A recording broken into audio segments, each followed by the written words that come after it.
Mas eles querem isso, eu estou dizendo, mas olha, é que o pessoal não está informado, mas desde os anos 50, 60, você circula na esquerda a teoria de que a criminalidade é um forte elemento revolucionário e de que deve ser incentivado. Isso aí está nas obras de Herbert Marcuse, meu Deus do céu, o cara diz isto.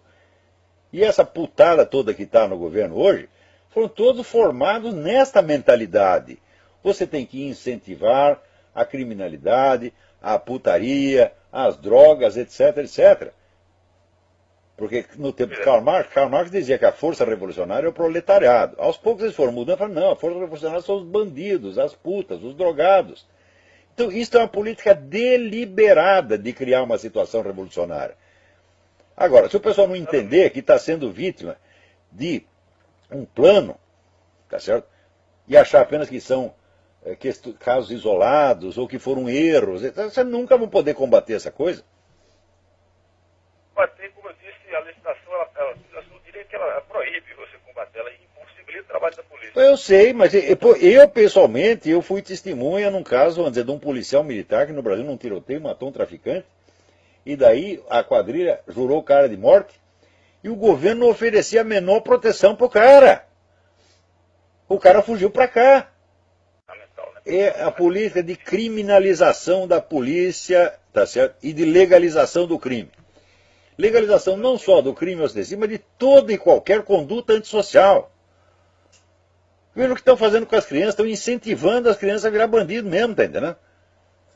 Agora, quem não percebe que isso é uma política deliberada e criminosa, e continua tratando os autores, as pessoas que empreendem isso, o público continua tratando como se fossem governantes, pessoas respeitáveis. Não pode fazer isso. Por exemplo, a dona Dilma, que parou esse projeto de combate ao crime, ela sabe o que ela está fazendo.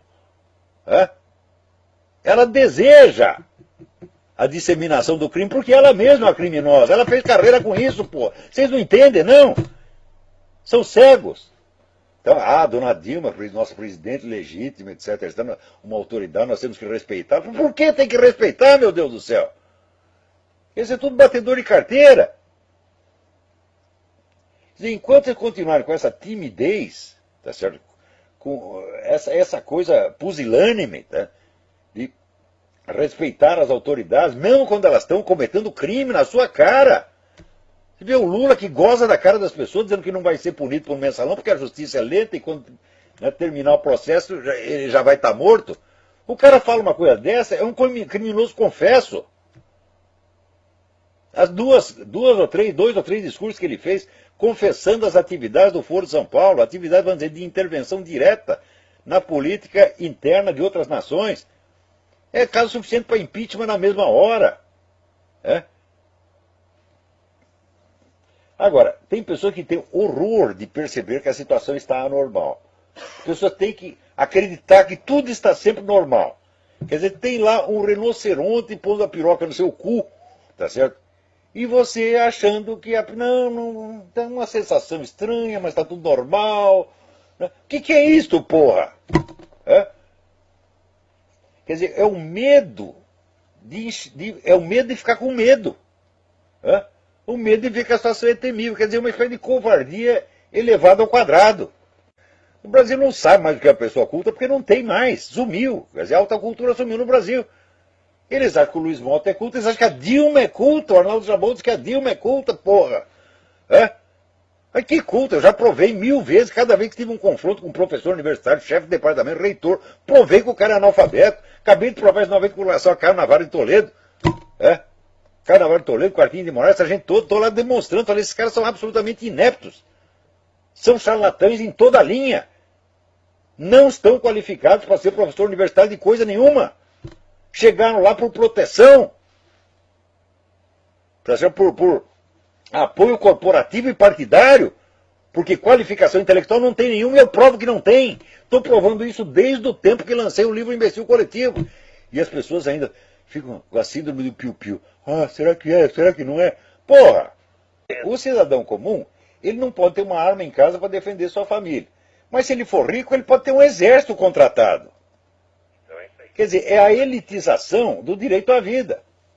Isso é a gente começar a observar Claro. O direito à legítima defesa foi elitizado, quer dizer, só rico tem. Agora, esse rico inclui os deputados todos. Eu duvido, me apresenta um deputado ou senador que não tem guarda-costa. Né?